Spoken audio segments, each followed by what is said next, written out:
vaut mieux pour lui qu'il grandisse à l'écart de tout cela. Hello YouTube, j'espère que vous allez bien. On se retrouve aujourd'hui pour un nouvel update lecture. On est donc sur mes lectures à peu près de mi-décembre à fin janvier. Il n'y en a pas beaucoup, ça va aller assez vite, mais vous allez comprendre pourquoi. On a donc pour aujourd'hui 3 BD et 3 romans.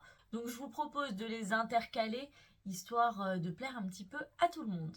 Si ça vous dit, comme d'habitude, je vous laisse continuer cette vidéo. N'hésitez pas à mettre un petit like, à me suivre, ça me ferait très plaisir. On approche tout doucement de la barre des 500 abonnés et franchement, je trouve ça tellement dingue. Donc n'hésitez pas à partager cette vidéo, encore une fois, commenter, me dire quel livre vous avez aimé ou non. Comme ça me permet un petit peu de discuter avec vous et j'aime beaucoup ça. Trêve de blabla, on y va pour l'update lecture. C'est parti! On commence du coup avec un roman. On commence avec Mémoire de la forêt, le tome 3. Je ne vais pas passer trop de temps sur ce petit roman parce que je vous en ai déjà tellement parlé, que ça soit en réception, en update, en meilleure lecture de l'année. Je vous en ai vraiment beaucoup parlé. Donc, dans ce tome 3, nous avons deux histoires en parallèle, voire même un petit peu trois. Nous avons Archibald qui a sorti son roman et malheureusement qui est accusé de plagiat. En effet, un autre personnage que vous reconnaîtrez vite, qu'on n'aime pas beaucoup, a sorti quasiment le même livre et se fait passer pour l'auteur de celui-ci. On va donc suivre un petit peu la tourmente de notre cher Archibald qui ne sait pas comment expliquer que c'est lui l'auteur de ce roman, c'est lui l'ami de notre petite taupe. Mais la taupe qui ne se rappelle de rien a bien du mal à vérifier ses dires. On va suivre aussi du coup en parallèle la recherche de notre petit Bartholomé qui a perdu ses parents. Vous le savez, ses parents voyagent beaucoup et toujours sans lui. Et malheureusement, il est sans nouvelles de leur part alors qu'ils auraient dû déjà rentrer à la maison.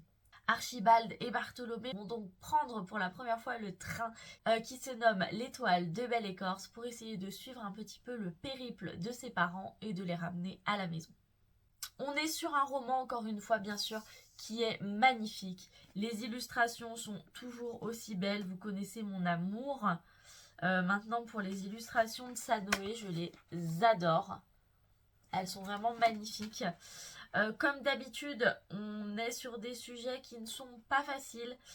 On va par exemple parler du deuil, on va parler de l'enfance, de la famille. On parle vraiment de beaucoup de choses dans les romans de Michael Brun-Arnaud et c'est vraiment quelque chose que j'apprécie beaucoup venant de lui. C'est cette facilité à aborder des sujets difficiles dans un contexte très doux, très délicat qui nous permet vraiment de suivre une histoire sans trop de stress mais avec beaucoup de crises de larmes quand même. Vous l'aurez compris, j'ai beaucoup aimé ce roman. Encore une fois, c'est un coup de cœur. Vraiment, l'auteur est très doué. Les illustrations qui parsèment le roman, bien sûr, apportent énormément. Donc je vous conseille clairement de vous lancer dans les aventures animalières de Michael Brun-Arnaud. Ensuite, la première BD, hop, c'est Les Sœurs Grémillet, le tome 5. Je suis toujours aussi heureuse quand un nouveau tome des Sœurs Grémillet sort. Moi qui pensais au début qu'il n'y aurait que 3 tomes, un pour chaque sœur, franchement, c'est toujours autant une surprise. Ici, nous sommes encore une fois dans un tome très hivernal, très Noël, mais que j'ai encore beaucoup aimé. Les illustrations sont toujours aussi belles, les couleurs sont toujours aussi belles, les thèmes abordés, je les aime beaucoup. Ici, on va parler de rêve, on va parler de famille, on va parler d'amour entre sœurs. Et ce tome, encore une fois, m'a beaucoup touchée. La fin en particulier m'a quand même laissé verser une ou deux larmes de bonheur. Vraiment, j'ai beaucoup aimé la douceur qui se dégageait de ce roman. On a aussi une petite histoire avec le chat de la famille qui va aller chez le vétérinaire. Et dès qu'on fait appel au monde vétérinaire, moi je suis ravie. Des petites BD donc que je continue d'attendre avec impatience et que je continue d'ajouter à ma collection. Le deuxième roman, c'est une romance avec Icebreaker d'Anna Grace que j'ai aussi adoré. Dans ce roman, nous allons suivre Anastasia et Nathan. Malheureusement, la patinoire d'Anastasia a été vandalisée. On ne sait pas par qui. Elle va donc devoir aller patiner dans la patinoire de Nathan. Et vous allez voir qu'on est sur une aventure quand même très très chouette. On commence donc avec un petit Enemies to Lover qui va se transformer vraiment en trope de found family, en romance vraiment très chaude. Attention, pas mal quand même de scènes de sexe très très explicites. Donc si vous n'aimez pas ça, passez votre chemin. Mais si vous aimez ça, ou du moins que ça ne vous dérange pas, franchement foncez parce que la romance est très très belle. Elle reste toujours dans le consentement, dans la bienveillance, et ça j'ai trouvé ça super chouette. Nathan, c'est vraiment le petit copain Golden Retriever qu'on peut voir sur les réseaux sociaux. Il est drôle, il est gentil, il est attentionné, il est parfait je trouve pour Anastasia, il lui apporte beaucoup. Anastasia, c'est une jeune fille plutôt chouette, qui a de la pêche, qui a du répondant, qui est drôle, qui est aussi douce et gentille, et qui va vraiment se créer une famille avec l'équipe du coup de Nathan. On a de nombreux thèmes qui sont abordés dans ce roman. On a bien sûr le thème de la famille, qu'il soit en positif ou en négatif. On a le thème des TCA, donc des troubles du comportement alimentaire qui prennent une place assez importante et que j'ai trouvé très bien écrit en tout cas dans ce roman. On a pas mal de choses, on a le stress, on a les angoisses aussi qui font beaucoup partie de ce roman. Et en tout cas voilà, moi j'ai passé un très très bon moment de lecture. C'est un roman quand même qui est assez conséquent. Donc j'ai mis un petit peu de temps à le lire, mais ma foi j'ai pris mon temps pour savourer les moments avec Anastasia et Nathan. Ensuite, la deuxième BD, faites pas comme si vous vous y attendiez pas. Il s'agit du Grimoire d'Elphie. On en est au tome... J'arrive jamais à me rappeler, on en est au tome 4 pour le Grimoire d'Elphie. Ici, nous partons dans les Pyrénées rencontrer le grand-père d'Elphie. Et encore une fois, un tome très beau, un tome très touchant, très très très touchant. J'ai beaucoup aimé, comme d'habitude, on a des illustrations. J'essaie de vous trouver une jolie page. Elles sont toutes jolies. On a des illustrations qui sont très belle, très colorée, très ronde. On a ici comme thèmes principaux le voyage, encore une fois la famille. Vous voyez que c'est des thèmes quand même qui reviennent un petit peu dans mes lectures. On a aussi la vieillesse, parce que le grand-père d'Elphie commence à vieillir et elle se demande avec ses sœurs s'il n'est pas un peu en train de perdre la tête.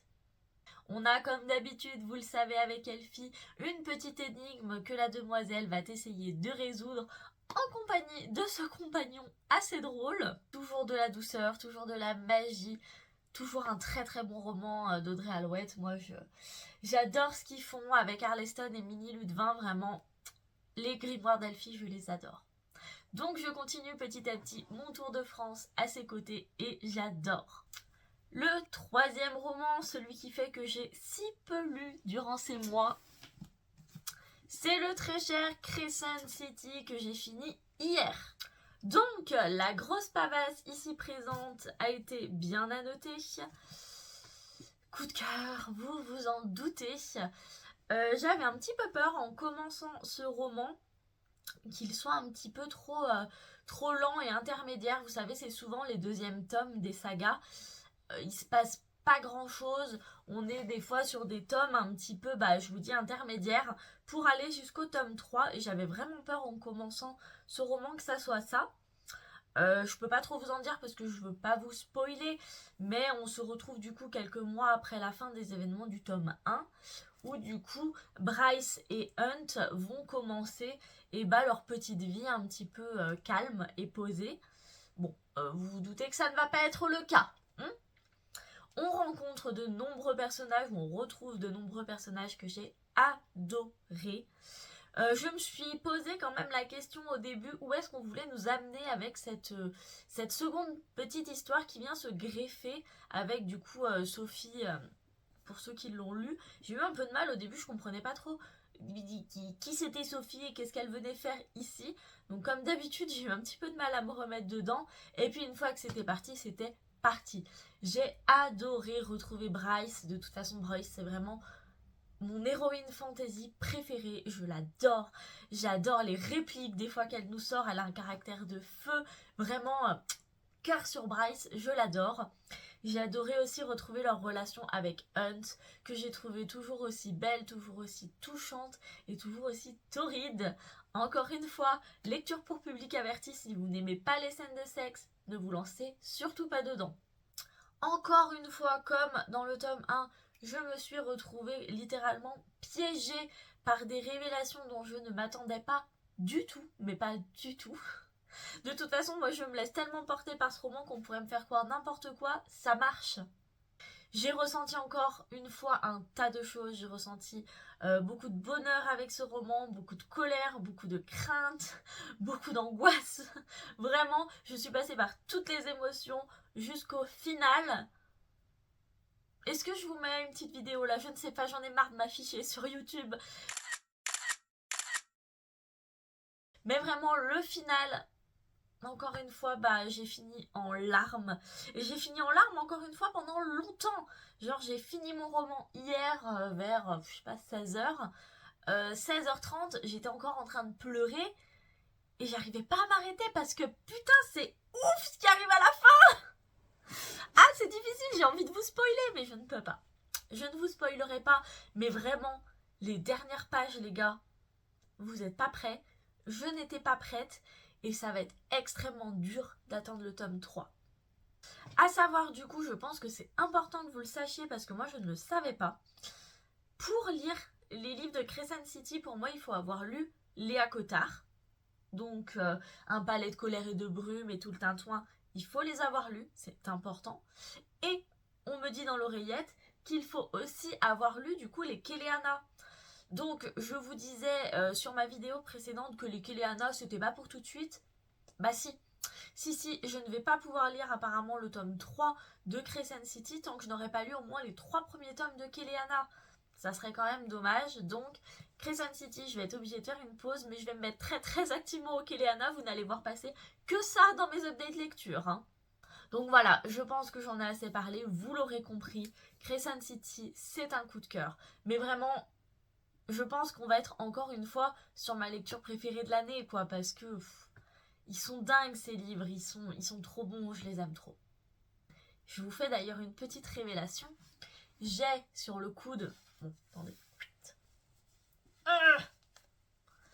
J'ai sur le coude un petit tatouage pour la saga à Cottard que j'aime beaucoup. Et sous peu, je vais terminer mon tatouage dans mon dos. Qui est un tatouage autre, hein, ça n'a pas forcément un rapport avec le monde livresque, mais je vais en profiter pour me faire un petit tatouage particulier pour Crescent City. Donc peut-être que vous l'apercevrez courant mars dans mes vidéos.